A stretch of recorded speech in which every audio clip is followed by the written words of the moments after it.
everyone. We are going to get started.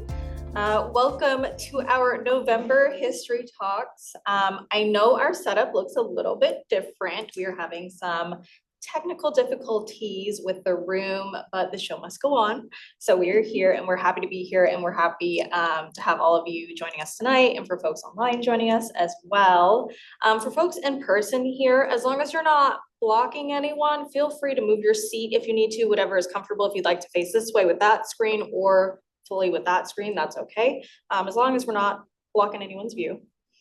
My name is Felicia. I am the Associate Curator for the Lacey Museum. I'm joined tonight by Museum Assistant Olivia, who will be moderating the virtual part of tonight's presentation. For tonight's program, we're joined by historian and author Drew Crooks. In tonight's talk, Drew will explore the fascinating history of Thurston County from far in the past to modern times. So before we begin our program tonight, I would like to start with a land acknowledgement and some museum news. All right, so the Lacey Museum is on the ancestral land of the tribal people of the Treaty of Medicine Creek, including the Nisqually Indian tribe and Squaxin Island tribe. We acknowledge and remember those tribal people not recognized today who were absorbed or relocated into other tribes for survival. We recognize the ancestors and their descendants who are still here. We recognize and respect the tribal people of the Treaty of Medicine Creek as the traditional stewards of this land since time immemorial, and their role today in taking care of these lands in perpetuity. We recognize and have the responsibility to call attention to the histories of dispossession, forced removal, and abridged treaty rights that allowed our nation, state, and city to develop as they have today. We recommend that community members read the Medicine Creek Treaty of 1854. Some of you might have heard the news already, but if you haven't, we are moving. The current museum, located in the Russell House on Lacey Street, closed on November 8th. The museum will reopen its new location on 6th Avenue at the Bell Center early next year. We're very excited for that. The existing museum location will become a dedicated research center where people can explore the museum library, archives, subject files, genealogy collection, and more. We hope you'll join us next month for a history talk with Deborah Ross as she delves into newspaper articles, census data, and archives from early Thurston County to develop a picture of attitudes towards romance, marriage, and sexuality that surprisingly aren't too different from today. Okay, so for tonight's presentation, our Q&A section will look a little different as well.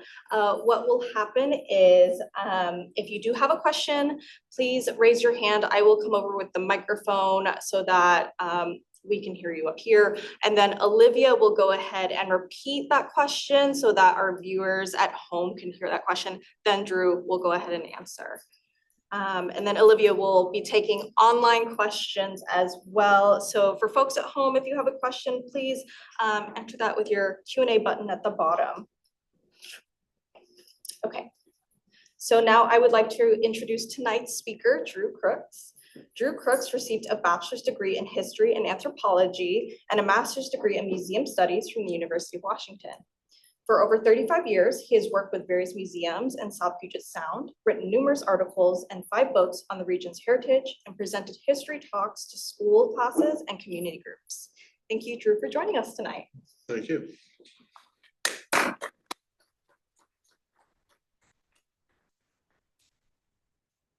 Slides up here.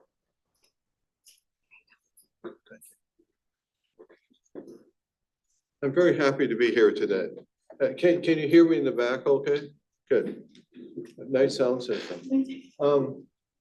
This is a subject of great interest to me. I believe history is important. Besides being fun, it's a way we can learn how the present became the present and maybe help us plan for a better future too. First, I'd like to thank Felicia and Aaron and the Lacey Museum for asking me to speak tonight and organizing this talk. It's an honor to be here. I also would like to thank my family that has supported my historical research over, well, 35, 40 years now. And I think one thing is, history is like other subjects too, like this, is that we can't move ahead without the help and assistance and knowledge gained by people before us and alongside us. And I like to acknowledge three historians that sometimes are forgotten, sometimes are remembered. First, I'd like to recognize the work of Ken Balsley, who has sadly passed away in recent years. And he was a real expert on Lacey history. And also he had a very shrewd understanding of recent developments and recent history in Thurston County.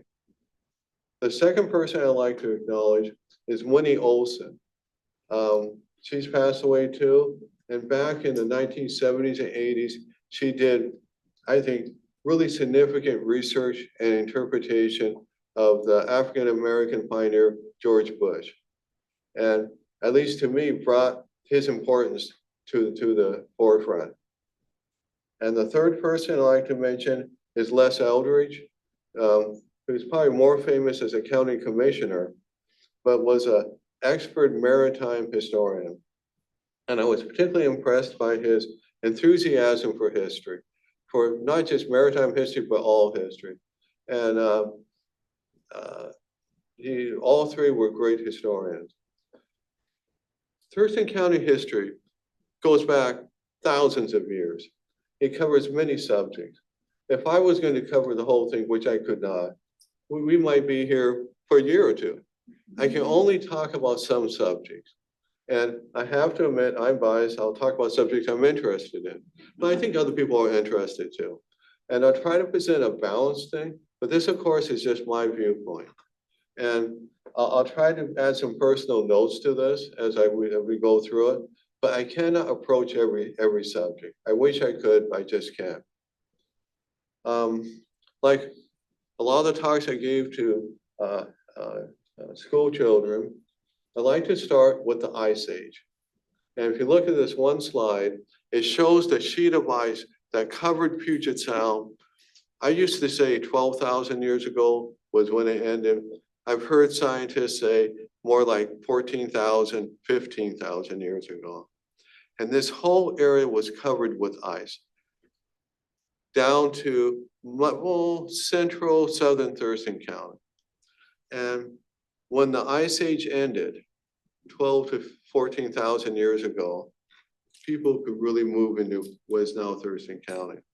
And much of our geology was shaped by this Ice Age. You think of the Lima Mounds, the prairies we have, that's all shaped by the Ice Age. Next,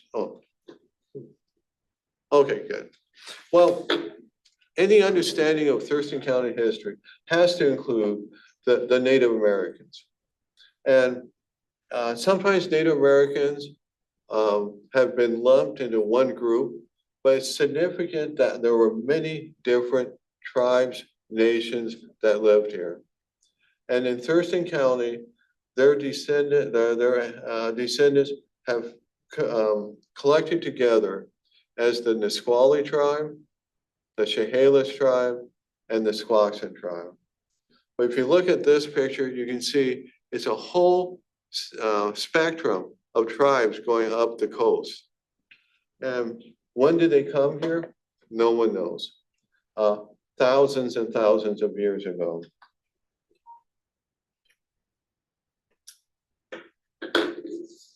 This is a controversial photo, by the way, but it's been widely accepted by Native people. I've seen it on display at the Skokomis Tribal Center, for example. It's a photo taken by Edward Curtis early in the 20th century, and it's a reconstruction of life before contact with Euro-Americans, traditional life. This is a summer camp. Over the thousands of years that the Native people have lived here, they developed a sophisticated culture and way of life, closely attuned to nature, to the resources around them. And one thing that is remarkable, that always amazed me, was we tend to think of people living in one house in one place. But for native peoples in traditional time, they would move to the resources.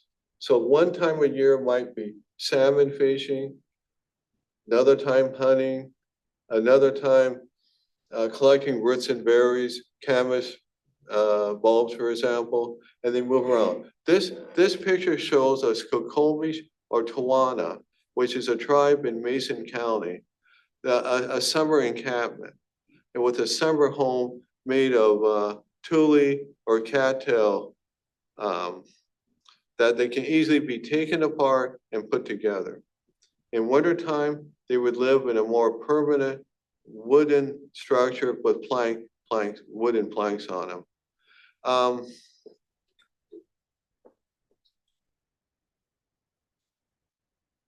I've heard it said by the late Del McBride that the native people that lived here were people of the cedar and salmon.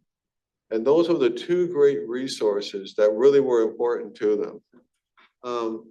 This is one of my favorite photos. It's a fishing weir on the Puyallup River. I know that's outside Thurston County, but it represents life that would be in Thurston County. And the salmon and other fish and shellfish, crucial food resources. Cedar provided everything from clothing to things they could carve, canoe paddles, canoes. It was just widely versatile resource that they could use for a lot of things.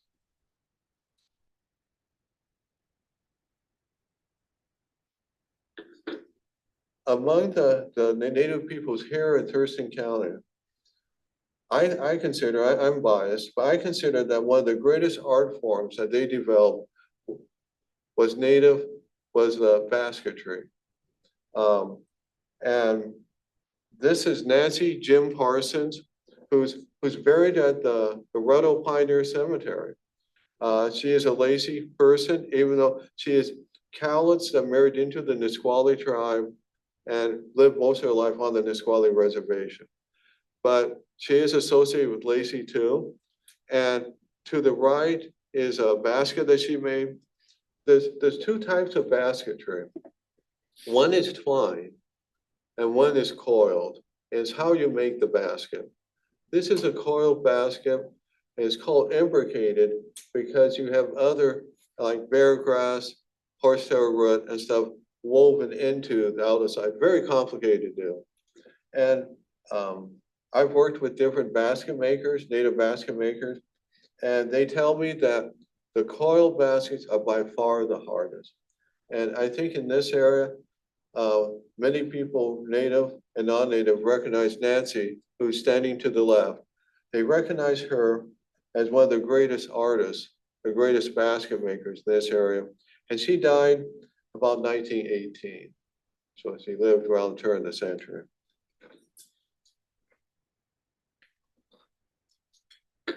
Life is full of change. Things happen, good or bad, things happen. Euro-Americans started coming into this area with the first explorers. And on the left is Captain George Vancouver, who came in 1792. He came to explore. He came to find the Northwest Passage. He came to negotiate with the Spanish for control over what is now Vancouver Island. He was a great explorer and actually a kind and sensitive man working with other peoples and other cultures.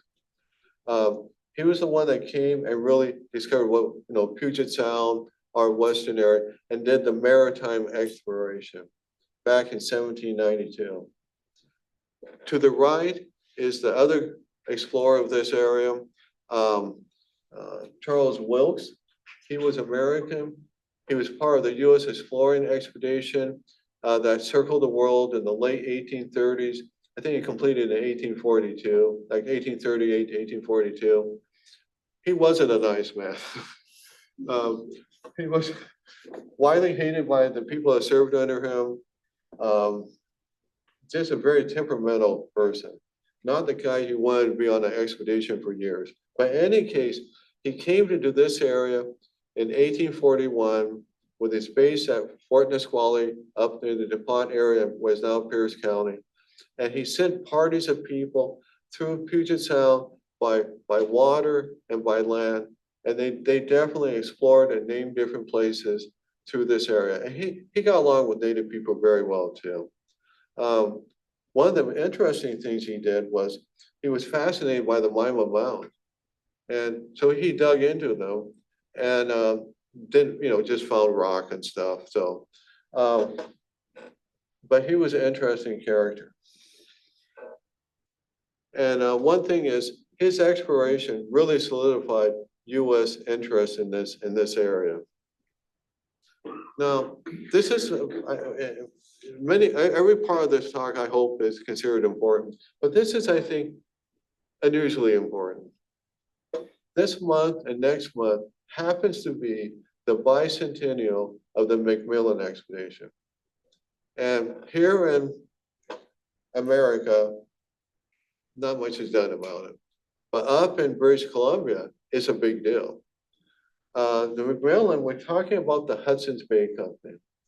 The first Euro-Americans that came to this area that actually stayed, lived here, had forts, towns here. It was the Hudson's Bay Company, and other companies came a little bit before, but the Hudson's Bay Company, and they were traders that set up trading posts with the Native Americans to trade goods from Britain and Europe for animal furs.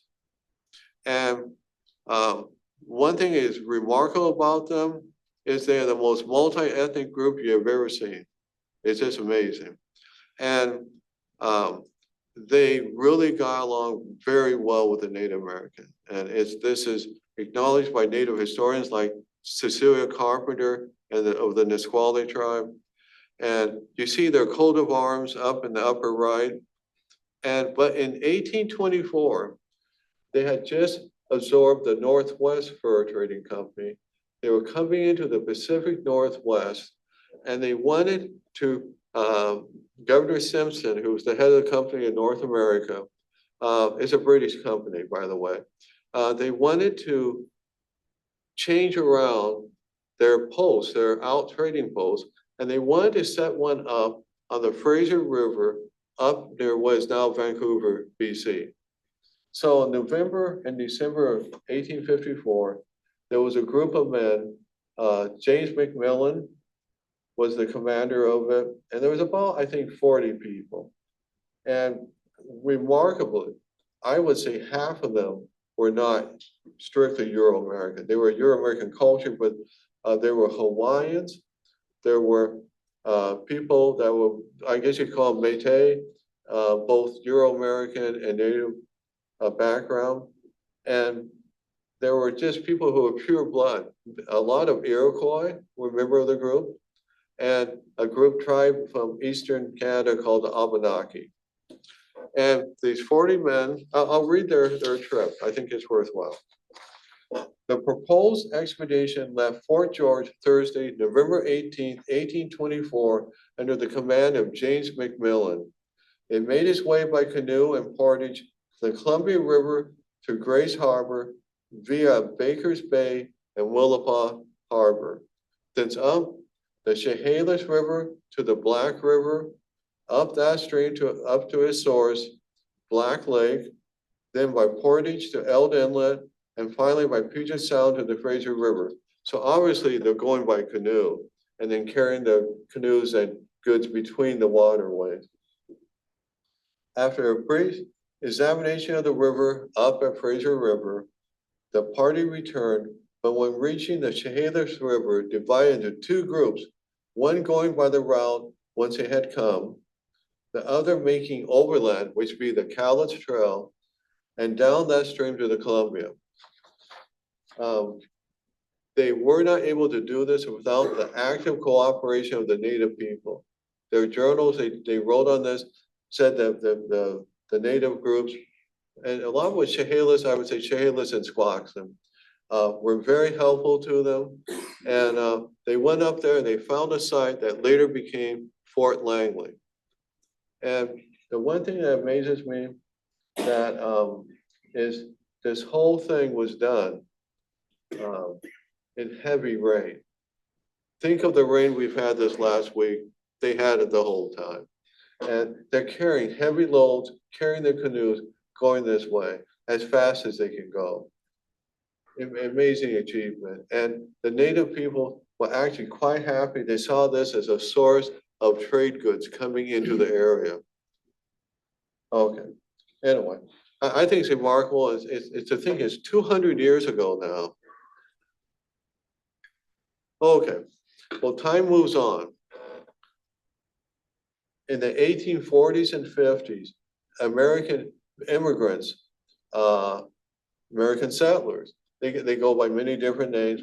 They came across by the Oregon Trail. Now, I like to joke that the rich people came by ship and the rest of the people came by land, by covered wagon. This is an image from Harper's Weekly magazine, and it looks like they're very excited about having their lunchtime. But it was a difficult trip.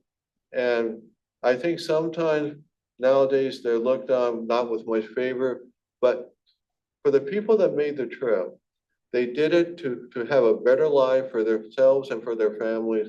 And they did it at great sacrifice to come over. And society that formed here, really, this is part of our history, a very important part of our history.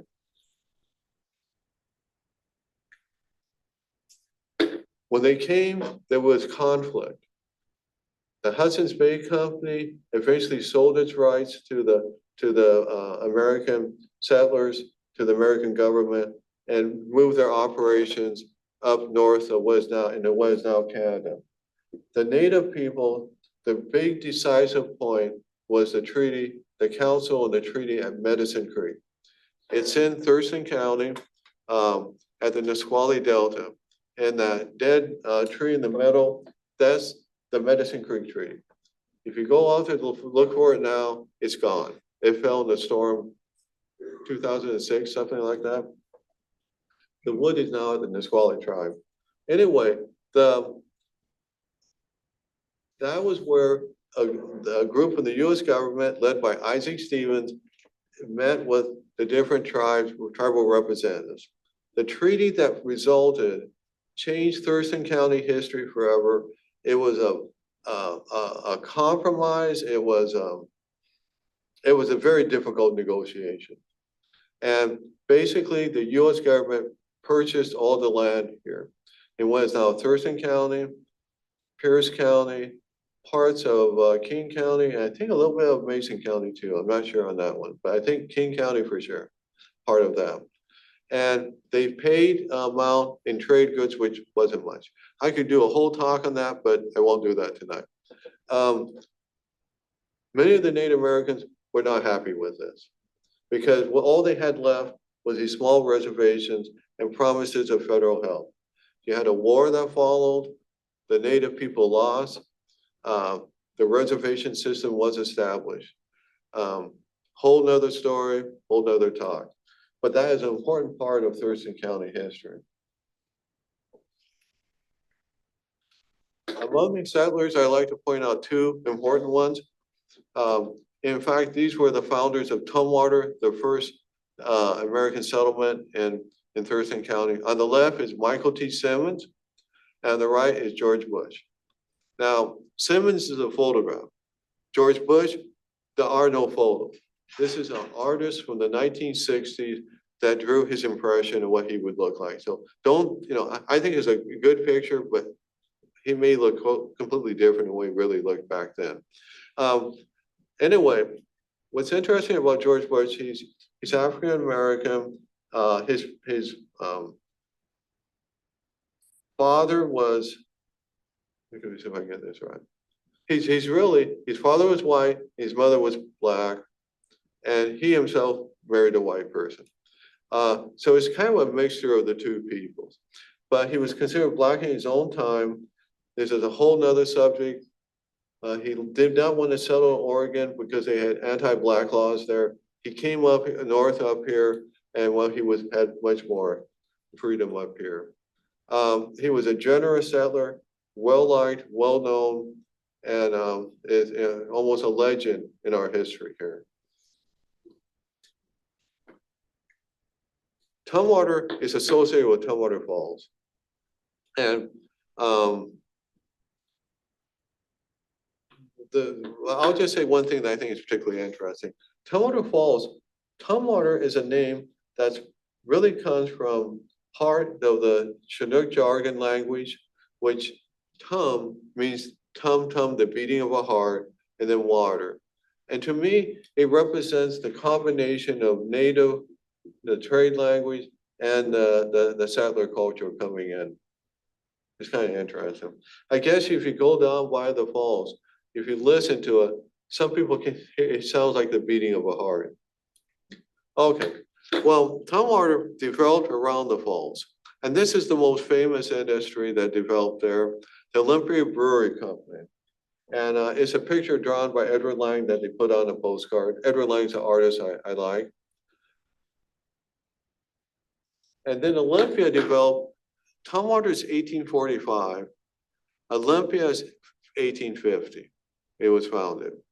And if you look at this 1879 bird's eye view of Olympia, you can see how much the water, how important the water is to it. Now, I have to admit, this is high tide. Low tide, mudflats. And I think we'll be getting mudflats again when the estuary is restored. But that's downtown Olympia in the middle. It's like a peninsula. And one name for Olympia, native name was Sheetwood, which means place of the bear. And because it was supposed to look like a bear, and that bears at one time lived in that area. I think it's interesting, Olympia High School, bears is the mascot of the school. All through Olympia history, different peoples have been part of it. And one of the most interesting individuals and well-known and well-liked was Rebecca Howard, who in the 19th century was an African-American businesswoman that with her husband, Alexander, ran a hotel and a restaurant in downtown Olympia. And I think there's even a Rebecca Howard City Park now. This is a mural on a wall. Where her building is was long torn down. The building was torn down, and it's a parking lot now. But she was very well liked and was known to have stood her ground to people in oftentimes racist time.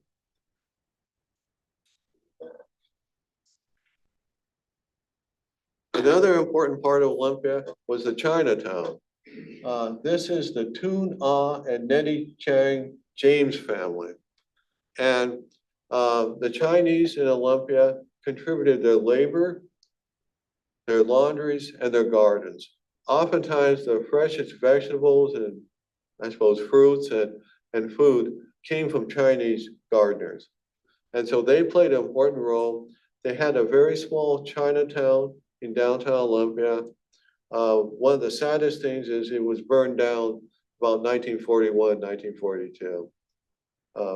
But they have been part of Olympia's history, and Chinese Americans are part of the Olympia history even now, and Thurston County history. We get to Lacey. Tumwater formed as a solid community quite early, 1845, Olympia, 1850, and one whole subject I'm not going to get into is how Olympia became the state capital and all that, territorial capital and state. That's a whole nother subject. I wish I had more time. But Lacey is more of a cluster of families, a few businesses. Some things brought them together. And one of the ones that brought together was the Lacey train station. And there is a train station built in Lacey now. I believe it's a restroom and kind of they have food trucks around it and stuff as part of the park system. But the name, I think one of the most interesting things is the name Lacey was not the original name for the community. It was Woodland, named for Isaac Woods, a pioneer. And when they wanted the area called Woodland to have a post office, they were refused to have that because it was a woodland in Washington State elsewhere, I think closer to Vancouver, Washington. So they had to come up with another name, and they came up with the name Lacey. And for a time, the post office was Lacey and everything else was woodland. And then suddenly it's all Lacey. But this train station was a key part of the Lacey community that helped bring people and families together. Another institution that has helped brought the community together, we're actually very close to and geographically right now, is St. Martin's. Of course, at first St. Martin's College and now St. Martin's University. Up in the upper right, you can see the first building built in 1895, and then the old main, before they added the addition, the old main built in 1913, and then they added another side to it. And of course, there's many more buildings now. My favorite fact about St. Martin's history, when they first started, they only had one student, Angus McDonald. And I always like to joke, if the student was sick that day, school's closed. You know, he was on it. But then, of course, many more people came. I'm going to talk a little bit about different occupations in the later 19th century, turn of the century, Thurston County. Because of time, I'll be brief on these. One of the most important, of course, would be the businesses you have in the communities. And the grocery store is, I think, key to all the communities in Thurston County. And this is the Redder store in Olympia. And it dates back to the time when you did not get the objects you buy in the produce, you did not get it yourself. You didn't go up and grab the can and put it in a bag. You asked the clerks and they would get it for you, which I am very glad, because if you look at that wall of cans and stuff, it'd be hard to get the one up at the top.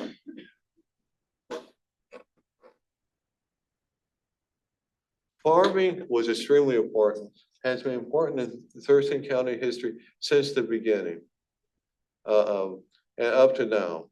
And this is the Andrew Chambers farm, Andrew and Elizabeth Chambers farm. And what I find particularly interesting, it has a windmill in it. This drawing is done by Edward Lang, the artist, around 1890s. And the house that's there became a clubhouse for a golf course later. And now that whole area is the site of Panorama City. So it has this continuous history going back. This is a drawing by Edward Lang that when I first saw it caught my interest. Oysters and shellfish and fishing has always been important here too. The Olympia oyster, the native oyster, has now been superseded to much extent by the Japanese oyster that's been brought over. But this is back in the days when it was the Olympia oyster. And what I like about this picture is that Lang, with great imagination, cuts through the picture, and you kind of can see above water and below water in the same picture. But the maritime resources of fish, shellfish, all that has been a key part of Thurston County history. Now, this is an industry, I've always liked the town of Tenino, and Tenino is remarkable for its stone industry, its stone quarry. And you can see the people working there. And the one thing I want to note to you is there's many customs, the stone carvers around 1900, 1910. There's many customs and traditions they follow. One of the most interesting ones is they dressed up to do the job. And if you look at the guy on the right with his top hat and his outfit, they dress in this outfit, special outfit. These are highly skilled workmen.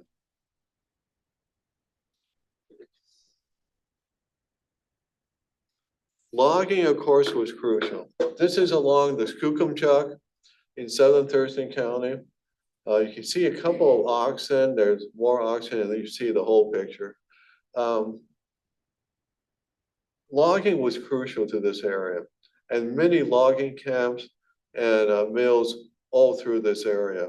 And you take a look at this picture, you can see them on those boards standing up. And the reason they're doing that and not cutting the tree at the bottom is because the tree is too tough. If you go up a little bit, it's much easier to cut. Now, if you have logging, you have to have sawmills, because the raw logs, of course, you could export, but you really, if you cut it into lumber, it's much more useful. And so there were whole communities in Thurston County based on logging. One of my favorites is Bordeaux, which is in the Black Hills. It's a ghost town now. I don't recommend going to it because it's basically off limits to the public, and there's many dangers walking around there. But this is the whole community. You can see it. It closed in 1940, but a whole way of life. Time moves on. With World War I, that really affected people in Thurston County. A number of people entered the war and died. Many more entered the war and lived, but were part of the army that went overseas. The people that stayed in Thurston County were mostly very patriotic. They wanted to participate and help with the home front, I guess you would say. One of the most unusual things that happened is they formed this home guard. And this is a home guard unit in Yelm. And they consisted of, in 1917, they consisted of men that wanted to somehow help the country, but were too old, too infirm to go overseas. So they formed these units. They were organized to fight against the internal and external threats to Thurston County. And very fortunately, they were never needed.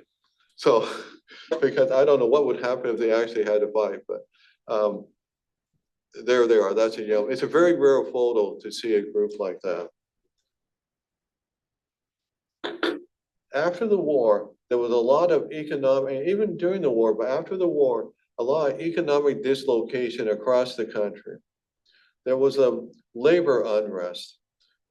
Unions wanted, the workers wanted a better way of life, better working conditions, better pay.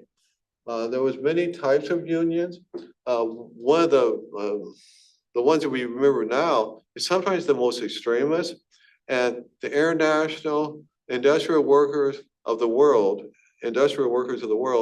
or Wobblies, known as the Wobblies, was a group that was active in Thurston County, through Washington, through America, really. And they wanted to have one big union to represent all the workers. They wanted to improve the lives of workers, and they wanted to eliminate capitalism. So they were kind of on the more extreme side of the situation. They're famous now because the reaction in the 1920s was really hostile to them, and by much of society. And you had violence organized by middle class, upper class people. Probably the famous example here locally is not in Thurston County, but in Lewis County, and that's the Centralia massacre that happened. And there was also the Everett massacre up north. There were Wobblies in Thurston County. Bordeaux was supposed to have been a hotbed of Wobblies. No violent incidents really happened too much in this area, in the Thurston.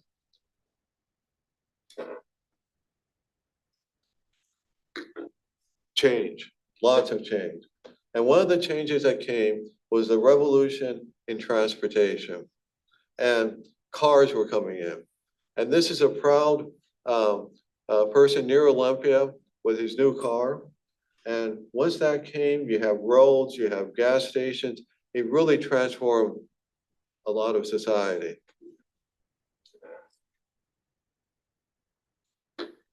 '30s, Great Depression. I think this is a key part of our history. Some historians kind of gloss over this period. I read one history and they said the only thing in the 1930s they recorded was the visit of the USS Constitution to this area, which is nice. I mean, it's nice to see an old ship, but a lot more happened in the 1930s than that. This picture is by Dorothea Lange. She's famous as a photographer, picturing people during the Depression, especially like the Dust Bowl. This is in Thurston County, though. This is a farm at Michigan Hill, 1939. It's near Rochester. And this is a family there, the Arnold family. The boy is proud of his bicycle. He earned enough money to buy that bicycle. During the Depression, the way I look at it, a third of the people, the wealthy, did well. A third of the people scraped by. And a third of the people, it was tough, really tough.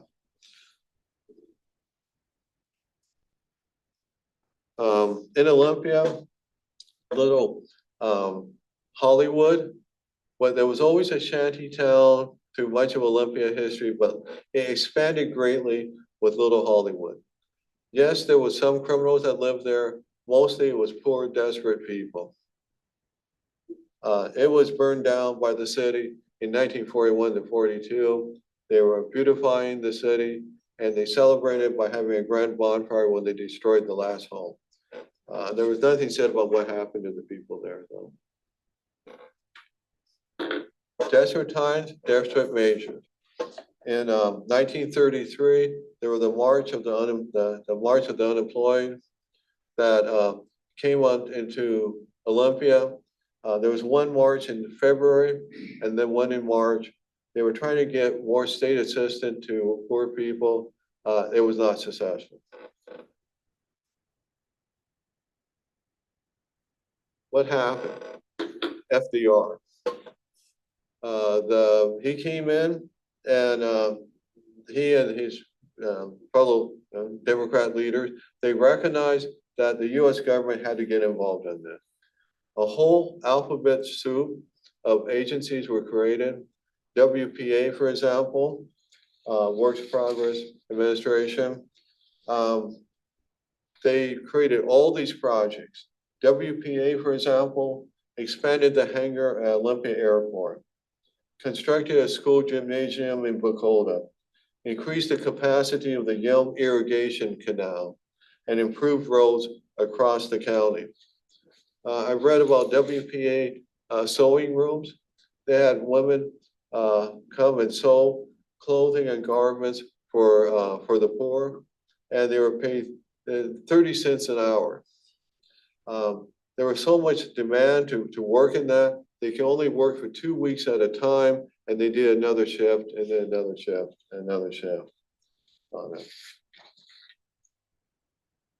One of my favorite agencies during this time is the CCC. It's personally, it means a lot to me. My dad was in the CCC back in Pennsylvania. Civilian Conservation Corps, they hired unemployed young men, unmarried young men, to work across the country at parks, natural areas, everywhere working on conservation and parks. Milsylvania State Park, many of the buildings were constructed by CCC. This is a beautiful building. It's a restroom, but I don't think it's used now, but a number of the buildings are still used. World War II. Pearl Harbor, December 7th. Changed a lot of things. It was panic and patriotism at the same time. There was fears of a Japanese attack on Olympia. This is known as Moaning Mini. It was, if the case of attack, it was sounded off to warn people, alarm system. They tested it. It sounded terrible, I guess, but luckily they never really needed an emergency. This is, many soldiers came down here from Fort Lewis, McCord Air Force Base, and this was the USO. The first one built in 1942, it was destroyed by arson fire in 1944. They built another one, and that one became the Olympic Community Center for a long time. World War II brought great patriotic feeling to the people of Thurston County, most of the people. Unfortunately, it brought also very negative, tragic things too. And this refers to the internment of the Japanese Americans on the West Coast, including Thurston County. And a number of them from Thurston County were sent to internment camps there. They were seen as potential traitors. They were not. It's a great tragedy.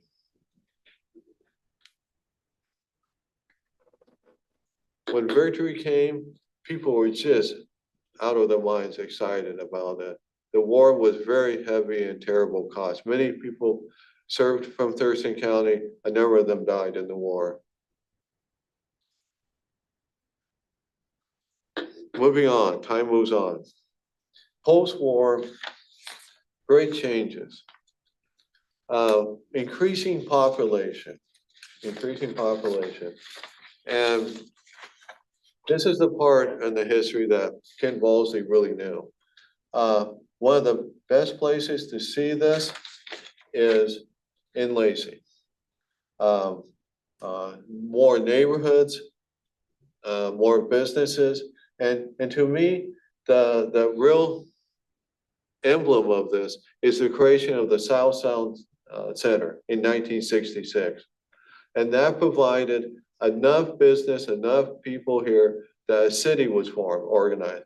So of all the major cities, Lacey is really the last, 1966. And if I had time, I would talk more like up in that corner, you see it looks like a baseball field. That's actually an outdoor movie theater. But anyway, but South Sound Center, it was an amazing thing when it came to this area. Now, at this time, 1950s, 1960s, immigration increased from all parts of the world. And different events in the world brought people here too. Diversity greatly increased in this area. One of the things is with the end of the Southeast Asia War, the Vietnam War, there were a number of refugees that came, a number to Thurston County. I remember talking to a class, I think it was Pleasant Glade, and there was a number of Cham or Muslim Cambodian families that live in that area.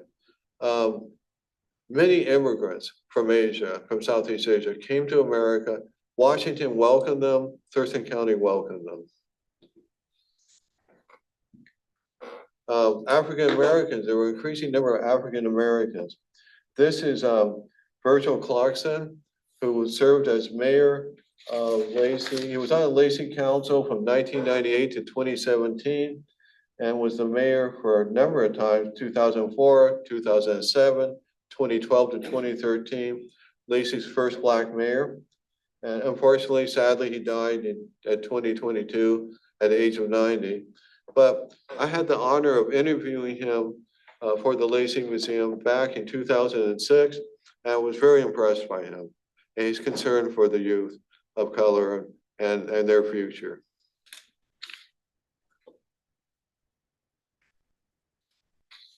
Another factor in post-World War II is the resurgence in Native culture, Native political power, Native economic power. And this, to me, represents the Nisqually, fairly new Nisqually Tribal Center, administrative building. And that the Native peoples have never left. They're still part of our community, and an important part. Transportation, the coming of the freeway really changed a lot of Thurston County. I particularly think of Tumwater, how the freeway cut through Tumwater and destroying much of old Tumwater. They could save the Crosby House though, luckily, one of the oldest houses there. And if you look at this picture on the right, we're kind of going through the center, that's old 99. And to the left is the new freeway. This is a 1958 photograph. in December 1958, like December 12th or something, they celebrated the day of the freeway in which that section was completed. The freeway was completed in sections. It really affected transportation, people coming here, business, whole bunch of things. Okay, every society's got problems. I would say since, the beginning. And in Thurston County, there's a lot of problems. One is, well, basically hunger. And the Thurston County Food Bank has done yeoman service in trying to provide food for people. This is a photograph of a military group from, I think, the McCord Air Force Base that are helping pack food. Homelessness continues to be a problem. And one thing else that I think has been a big issue is environment. And this is a picture of Margaret McKinney, a great environmentalist that lived in Olympia. And there's a McKinney Park, there's a McKinney School, and rightfully named for someone like Margaret McKinney. She fought to prevent them from making Sylvester Park into a parking lot. She fought along with like Flo Brody and other people to save the Nisqually Delta and also to save the watershed park. So a great environmentalist. But to save the environment of Thurston County from development, from climate change, from habitat destruction, pollution, it's a lot of work. And I'm particularly impressed by the efforts of different groups to save the native prairie lands, which are really unique, the Gary Oak woodlands and the prairie land. And if you see this example of a volunteer patiently weeding out invasive weeds and plants, it's people like that through their steady dedication is helping to preserve the environment here.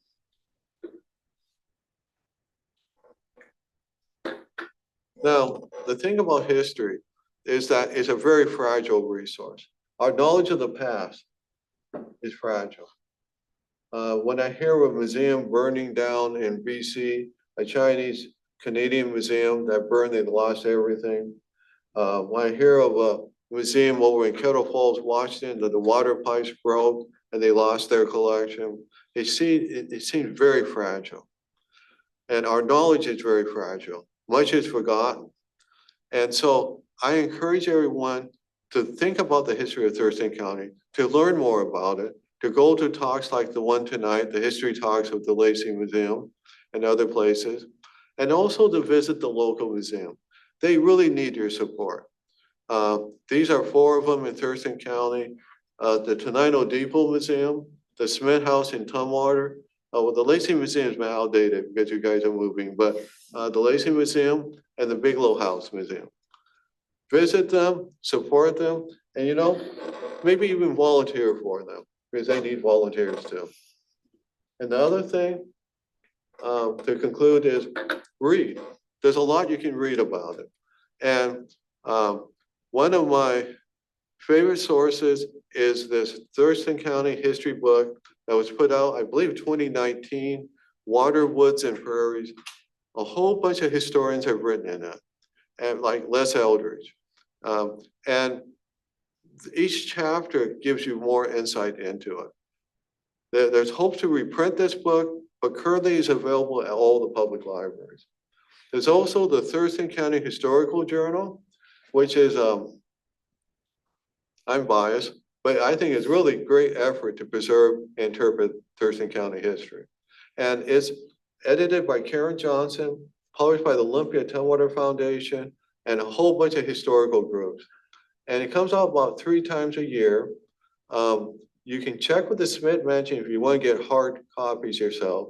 You can also go to the public libraries, the state library, and check out copies. Or if you don't want to leave your house, you can look on the Lacey Museum website, and they have electronic copies of all the copies coming up to just the last couple of years they don't have. But there's a whole bunch of articles written in there about the fascinating history of Thurston County. And I think that's all I have tonight. I could go on for a couple of hours, but you know, we all have to go home. So anyway, Thurston County history is really neat. And I hope that you continue to learn about, and because there's so much more to know. Thank you.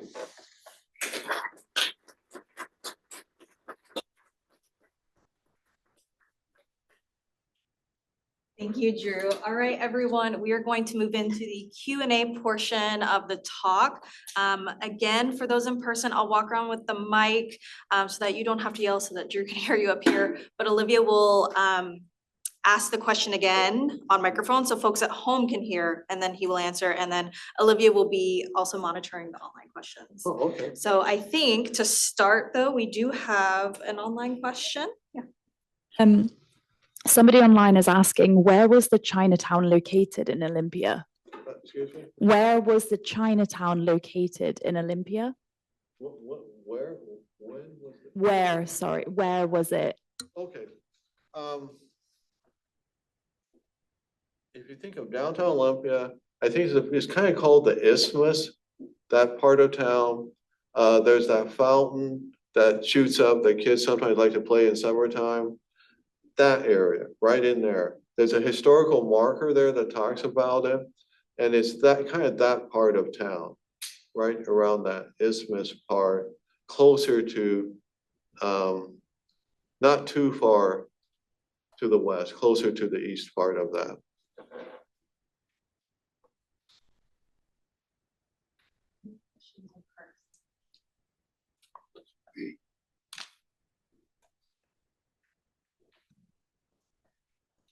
We live, excuse me, we live out near the Tennequat Prairie.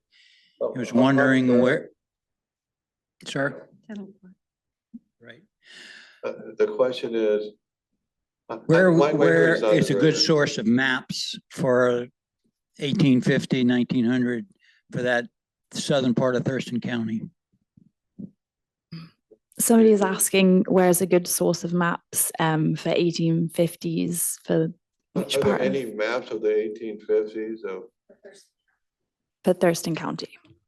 Interpret the questions. Oh, yeah, if you could, then that would help. Yeah. My hearing's not the greatest. He wants to know what good maps of Thurston County are. Was it 1850. Right, 1850 and. Yeah. Okay, 1850s. Okay, the 1850 maps, the best maps I've used are land claim, donation land claim maps, and the land surveys that are in the 1850s. They're very detailed, and you're not going to see too much towns or things. You see individual land claims and stuff. They're located. You can get copies at the Washington State Library. Those are the best. Most of the maps are too general, but those are very, very specific. Yeah, I just wanted to add something there. I believe it's at the Washington DNR. They have maps that were made by the first survey parties that surveyed the section lines in this area. Yeah. And they're rather generalized. They're sort of sketch maps that these guys made as it went along, but they're really give you sort of a good look at what this area was like originally. But what's interesting, if you look at the notebooks of the surveyors, their records, they're describing the land as they're going through it too, which is interesting, the type of trees and stuff. That's true. Okay, somebody online is asking, where were the camps for the Hudson's Bay Company located? camps for the Hudson? What, Where did the Hudson Bay Company have their camps? oh, the camp. Where did they camp? Okay. The thing is, when they came through the McMillan expedition, when they came through we know the route. We don't know the sites of the specific camps they had in Thurston County. We know that what was important to them is following the rivers, going to the lake, going to Eld Inlet, but to pinpoint the exact camps. For exact, if you want to visit a location of a Hudson Bay Company site, I recommend going to DuPont and seeing the museum there And also going to if they give occasional tours of the 1843 Fort Nisqually site and the 1833 site there too. But the ZAC camps, it's not like Lewis and Clark that they know the location. Here, no, the ZAC locations are not known for the McMillan. Okay, we have another online question. Somebody is asking, where can they learn more about the settlement of the McLean/Delphi area, West Olympia? Information about the McLean and Delphi areas of the pioneer settlement. Okay. That's a very interesting area. William McLean is the key person to study. And I believe that I've seen a book on that subject.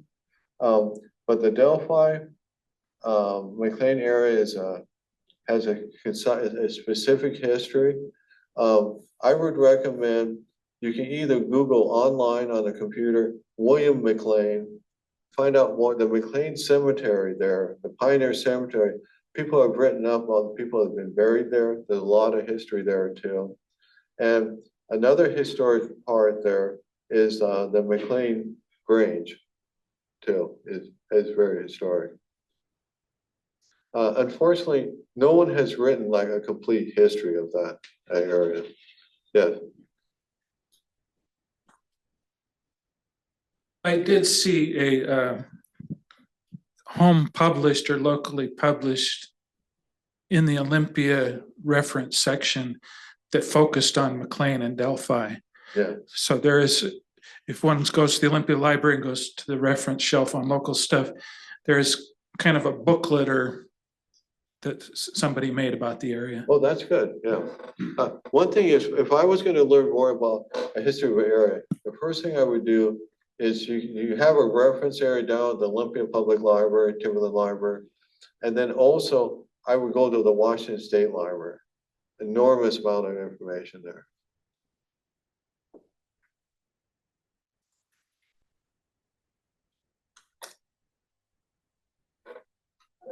Alrighty, folks, I think that will conclude tonight's program. I want to thank Drew Crooks again, if we can give him a round of applause.